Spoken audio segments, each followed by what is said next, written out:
Bismillahirrahmanirrahim. Assalamualaikum warahmatullahi wabarakatuh. Saya Fazidah Mustafa. Berikut berita utama 4 Rabiul Awal. Rentas negeri, aliran trafik mula meningkat. Juga jangan berlaku lagi kemuncak kes.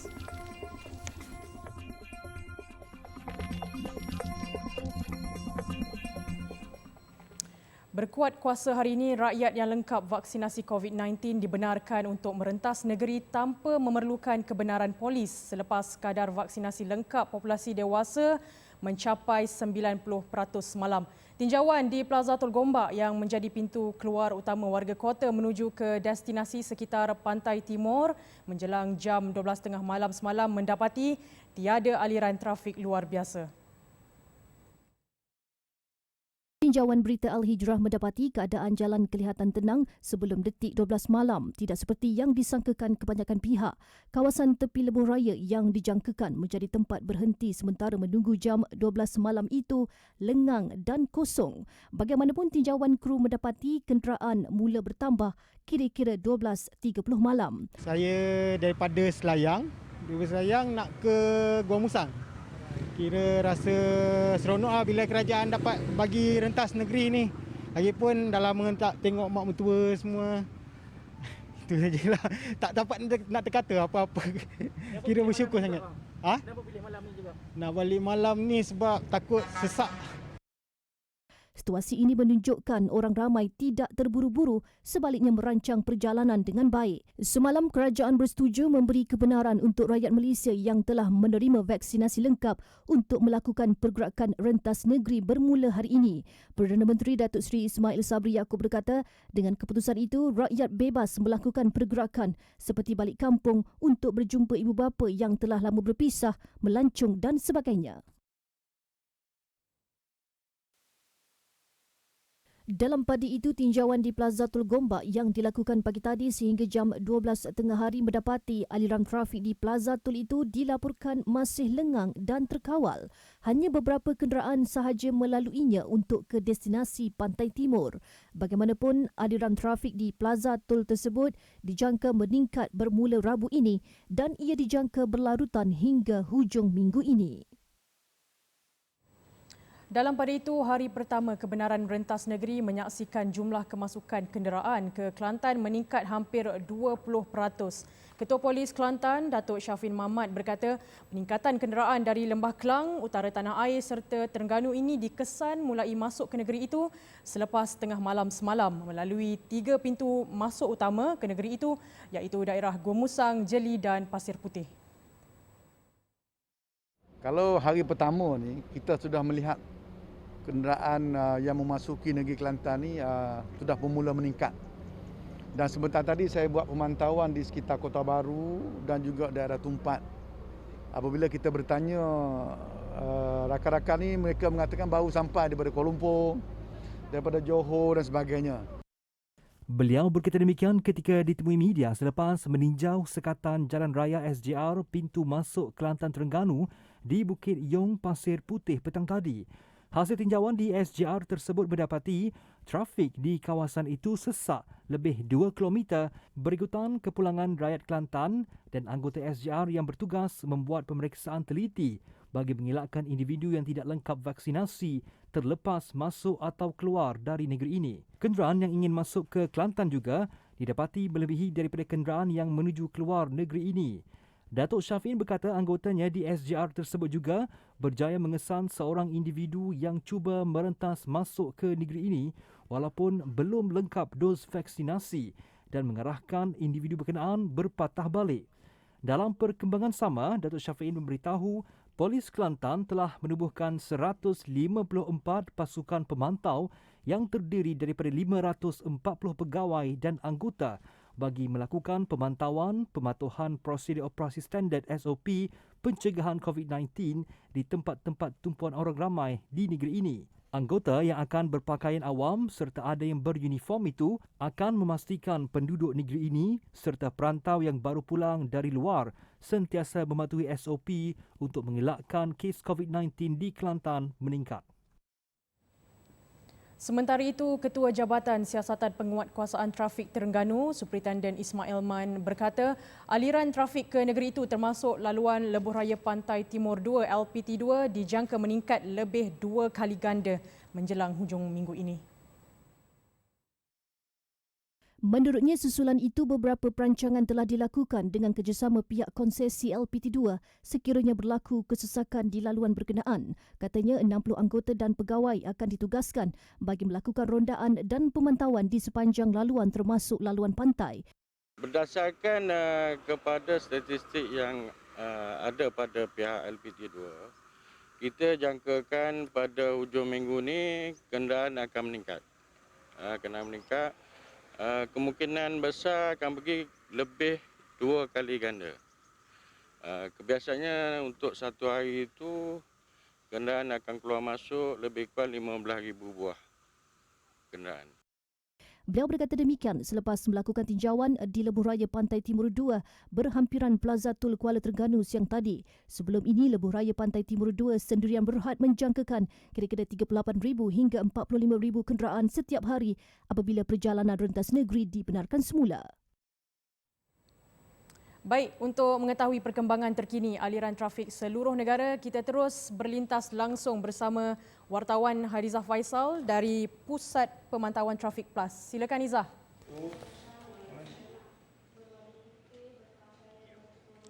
Baik Fazidah dan penonton di luar sana, pastinya orang ramai ketika ini teruja untuk melakukan aktiviti merentas negeri untuk pulang ke kampung ataupun melancong ekoran daripada pengumuman yang telah dibuat oleh kerajaan membenarkan rentas negeri bermula pada hari ini. Setelah 9 bulan kita tidak dapat melakukan aktiviti itu. Dan penonton, apa yang saya boleh kongsikan dari TMC Persada Plus Petaling Jaya ini, aliran trafik keluar dari ibu negara ke arah utara selatan meningkat kepada 1.1 juta hari ini, namun lalu lintas masih dalam keadaan lancar dan terkawal. Dan dijangkakan 1.3 juta kenderaan akan meningkat setiap hari, lebih-lebih lagi pada hujung minggu ini dan juga cuti umum Maulidul Rasul pada Selasa depan berbanding dengan hari ini. Dan pihak Plus bagaimanapun ada memaklumkan petang tadi setakat pukul 6 keadaan trafik agak sedikit perlahan dari Prime menghala Seberang Jaya, ekoran daripada orang ramai pulang daripada kerja. Dan terdapat juga beberapa kemalangan melibatkan lori di persimpangan Shah Alam menghala ke Seafield. Dan dari kilometer 8.5 arah selatan dari Shah Alam ke Setia Alam, bagaimanapun kedua-dua kemalangan itu tidak menghalang laluan. Dan untuk makluman anda, Plus ada memaklumkan semua kemudahan awam di 29 RNR Plus dan 50 hentian sebelah beroperasi sepenuhnya. Namun pihak Plus ada menasihati untuk hanya kepada yang lengkap vaksin saja boleh makan di RNR, dan sekiranya anda masih melakukan perjalanan rentas negeri tanpa vaksin lengkap, anda boleh di compound.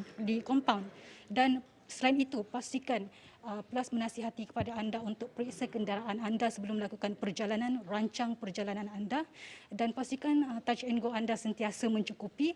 Dan sekiranya anda mengalami gejala microsleep, anda digalakkan untuk berhenti berehat seketika di RNR maupun mana-mana hentian.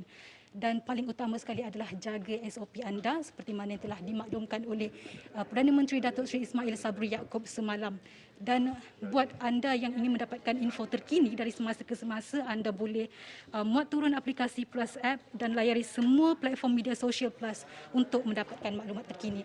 Dan saya kira sampai di sini sahaja siaran langsung dari TMC Persada Plus Petaling Jaya. Kita kembali ke studio. Assalamualaikum.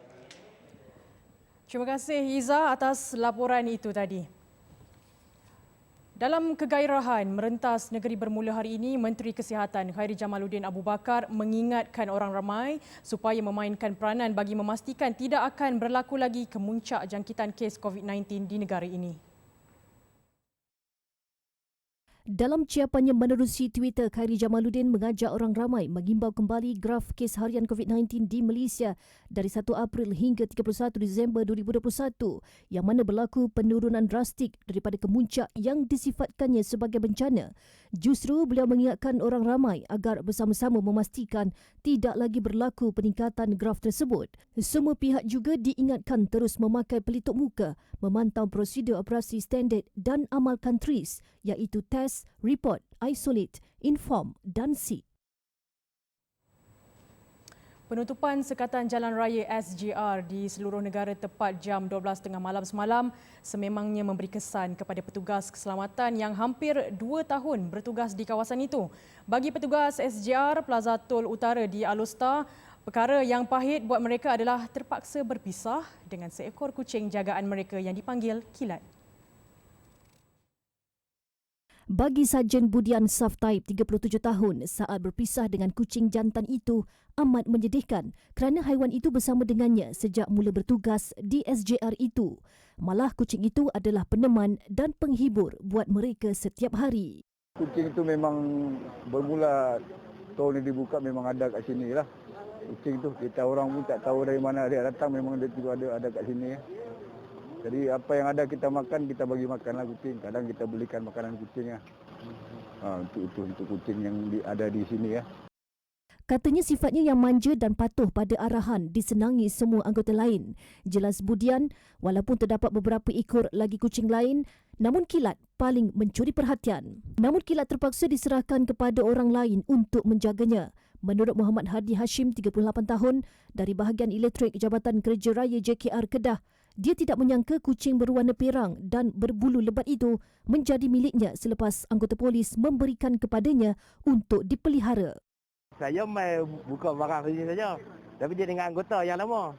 Dia dengan anggota yang lama. Saya dah bila saya main dah ambil sini. Dia beritahu pun, dia beritahu yang lain pun semua orang dah ambil lah. Saya ambil dia lah balik. Bagi Nur Asnah Saad, 51 tahun, anggota rela yang lebih 6 bulan bertugas di situ, berasa sedih saat melihat rakan lain mengemas barang-barang. Katanya mereka ibarat satu keluarga yang besar dan sifat ambil cakna antara satu sama lain tidak akan dilupakan sampai bila-bila. Rasa sedih sebab dah banyak bulan duduk dengan dia orang lah. Walaupun kami berlainan tapi semua bagus-bagus baik. Semua baik-baik. Ada yang dah tukar pun, kan mereka bergeliat kan. Kami jarang bergeliat. Tapi semua baguslah. Turut berkongsi kenangan bersama, Ketua Polis Daerah Kota Star, Asisten Komisioner Ahmad Syukri Mat Ahir. Apabila kita lalu di tol ni nanti kita akan rasa satu yang hilang.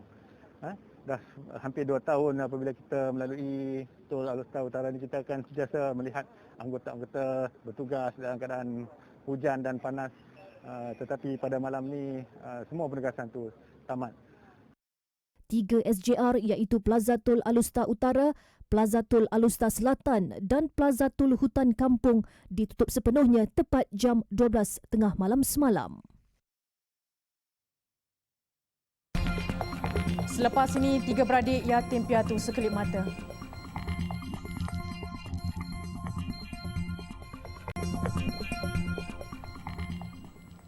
Alhamdulillah bertemu kembali. Seorang pemotong rumput warga negara Pakistan didakwa di Mahkamah Magistrate Bangi atas pertuduhan membunuh seorang wanita warga negara Indonesia di sebuah kedai makan di Bandar Rincing Semenyih. Hashmat Han, 23 tahun, mengangguk faham selepas pertuduhan terhadapnya dibacakan. Bagaimanapun, tiada pengakuan direkodkan daripada tertuduh. Mengikut pertuduhan, lelaki itu didakwa dengan sengaja telah membunuh Juli berumur 41 tahun yang juga kenalan suspek di sebuah premis Jalan 11A, Bandar Rincing Semenyih antara 25 September hingga 28 September sekitar 7.33 pagi. Pertuduhan dikemukakan mengikut Seksyen 302 Kanun Kesiksaan yang memperuntukkan hukuman gantung sampai mati jika sabit kesalahan. Mahkamah kemudian menetapkan 22 November ini untuk sebutan semula kes sementara menunggu laporan berkaitan kes. Pendakwaan dikendalikan Timbalan Pendakwa Raya Hakim Amir Abdul Hamid manakala tertuduh tidak diwakili peguam. Dalam kejadian itu, mayat seorang wanita dipercayai mati dibunuh ditemui dalam keadaan tidak berpakaian dengan diselimuti kain di sebuah kedai makan. Belum sempat kering air mata menangisi pemergian ayah akibat COVID-19, 3 beradik sekali lagi menerima kabar duka apabila ibu mereka yang dijangkiti wabak sama turut menghembuskan nafas terakhir 3 hari kemudian. Pasangan suami isteri itu, Zulkifli Muhammad Yusof 38 serta Nur Azira Muhammad 40 tahun yang menetap di Taman Mahsuri Semanggol masing-masing meninggal dunia pada 23 dan 26 September lalu di Hospital Taiping. Anak sulung pasangan terbabit Nur Adriana Alia 14 tahun berkata berita pemergian kedua ibu bapanya sangat meruntun jiwa kerana sehari sebelumnya mereka menerima berita gembira ibu yang ditidurkan sudah sedar. Rasa sedih macam-macam boleh saya terlintas. Memang bila kita fikir balik semua tu kadang-kadang tak akan terjadi kalau Allah tak izinkan. Tapi dah Allah sayang mak ayah saya. Diorang Allah ambil mak ayah saya. Menurut pelajar tingkatan 4 Maktab Rendah Sains Mara MRSM Greek ini, sebelum peristiwa menyayat hati itu, mereka sekeluarga disahkan positif COVID-19 selepas mengalami demam. Menurut Nur Adriana, ibunya paling teruk terkesan sehingga perlu ditidurkan, ekoran bacaan oksigen jatuh dan paru-paru rosak 75%. Bapanya yang ditempatkan di sebelah katil ibu pula mengalami bengkak muka sehingga kedua-dua mereka akhirnya disahkan meninggal dunia. Katanya dia bersama dua adiknya Muhammad Zafrul Aiman 11 tahun dan Muhammad Umar Mikair 7 tahun kini menumpang kasih nenek mereka yang menetap di Tanjung Bugis, Tebuk Pancur. Lebih menyedihkan, segala-galanya kini perlu dipikul sendiri termasuk urusan permohonan bantuan khas pengurusan kematian COVID-19 NADMA. Dengan pendapatan arwah ayahnya yang hanya bekerja kampung dan ibu sebagai pembantu kedai makan di kawasan rehat dan rawat R&R Gunung Semanggol, 3 beradik ini hilang tempat bergantung. Nasib ditanggung anak-anak yatim piatu ini mendapat perhatian Ahli Dewan Undangan Negeri Adun Gunung Semanggol, Razman Zakaria. Kita akan pastikanlah bahawa agensi-agensi kerajaan yang berkaitan mengambil perhatian kepada mereka dan kita pastikanlah bahawa tidak terganggu persekolahan mereka dan bantuan bulanan boleh diberi sehinggalah tamat persekolahan dan sebagainya, insyaAllah. Orang ramai yang ingin menghulurkan sumbangan boleh menghubungi Nur Adriana Alia di talian 017-592-8390 atau menghulurkan sumbangan ke akaun Bank Islam Zairil Azwan Muhammad di nombor 08-7020-398676. Sempena bulan dakwah yang sedang berlangsung selama 2 bulan, Yayasan Dakwah Islamiah Malaysia Yadim turun padang menyantuni seramai mungkin masyarakat melalui program Musaadah Yadim Peduli. Ketua Pegawai Eksekutif Yadim Tuan Kamarul Arif Tuan So berkata antara yang turut diberi perhatian dalam program Musaadah ini termasuk daripada kalangan seniman di seluruh negara. Menurutnya lagi, kumpulan seniman yang akan disantuni sepanjang bulan dakwah ini termasuklah penyanyi, pelakon, pelukis jalanan, penyajak dan penyair. Kita cuba untuk menyantuni seramai mungkin segmen masyarakat yang berada di Malaysia. Khusus untuk hari ini adalah kita nak menyantuni golongan seniman. Seperti mana yang kita tahu, seniman ini Allah SWT berikan ruang yang sangat besar kepada mereka, bakat yang sangat baik kepada mereka. Pastilah bakat ini sekiranya digunakan pada jalan yang sebenarnya, dia dapat menyebarkan dan juga menonjolkan ajaran Islam dan juga keindahan Tambahnya, Islam. Yadim juga turut mengalulukan orang ramai dan mana-mana pihak yang sudi menjadi rakan strategik untuk turut bersama-sama Yadim dalam kerja-kerja dakwah ini. Beliau berkata demikian kepada media selepas menyampaikan sumbangan kepada penyanyi ahli ekspedisi di Kelang dalam program Musaadah Yadim Peduli dengan kerjasama Bank Islam Malaysia Berhad. Penyanyi itu menerima sumbangan berbentuk wang tunai dan barangan keperluan harian. Ucapan terima kasih kepada Yadim, Tuan Kamarul dan juga daripada Bank Islam, Cik Muhammad Yusof kerana sudi menyantuni saya pada petang ini dan memberi sumbangan yang Masya Allah saya tak sangka. Kira-kira 1.5 juta pelancong disasarkan akan berkunjung ke lokasi-lokasi pelancongan di Terengganu dalam tempoh 2 bulan terakhir pada tahun ini. Pengerusi Pelancongan, Kebudayaan dan Teknologi Digital Negeri Arifin Deraman berkata pihaknya yakin sasaran itu berjaya dicapai dengan aktiviti rentas negeri yang dibenarkan bermula hari ini. Menurutnya, kebenaran rentas negeri itu bakal menyaksikan lokasi-lokasi pelancongan yang sunyi tanpa kehadiran pengunjung kembali meriah. Pembukaan pintu sempadan antara negeri itu juga dapat merancakkan kembali ekonomi para pengusaha pelancongan dan juga para peniaga yang terjejas susulan pandemik COVID-19. Tak kurang pada 1 juta lah orang akan datang ke Terengganu. Boleh capai tak, YB? Saya jangka tengok hujung minggu ni lah macam mana. Tapi saya jangka memang mereka kata ni harapan lah. Kita memang kena sikap terbuka, optimis bahawa pelancong akan berpusu-pusu datang ke Terengganu. Tambahnya, dengan kebenaran rentas negeri, pihaknya menjangkakan kira-kira 30% ekonomi pelancongan di negeri itu berjaya dipulihkan. Lonjakan tempahan juga dijangka akan berlaku pada sektor perhotelan. Sempena sambutan Maulidur Rasul akan datang, program Bincang Niaga TV Al-Hijrah akan diteruskan buat kali ketiga pada tahun ini dalam membantu usahawan tempatan yang terjejas akibat COVID-19. Dengan promosi iklan serendah RM5,000, para usahawan berpeluang mengukuhkan jenama produk mereka menerusi platform TV Al-Hijrah di kaca TV dan digital.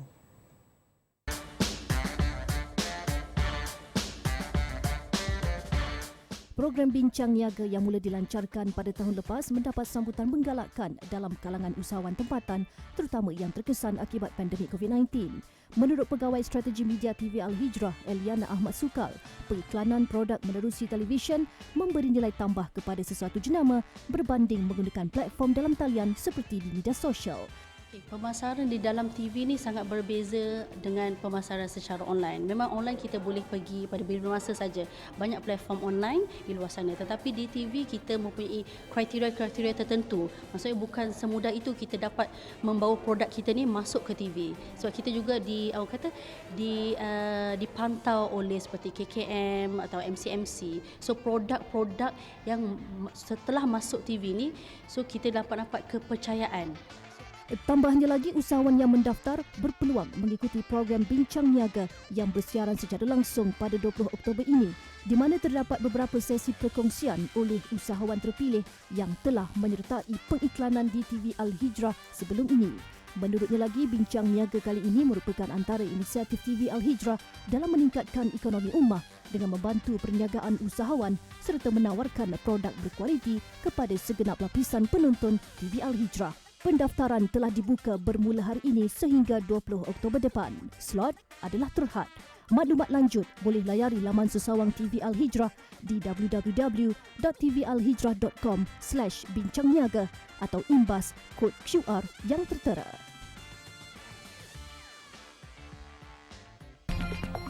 Selepas ini, 1.75 juta penduduk terjejas.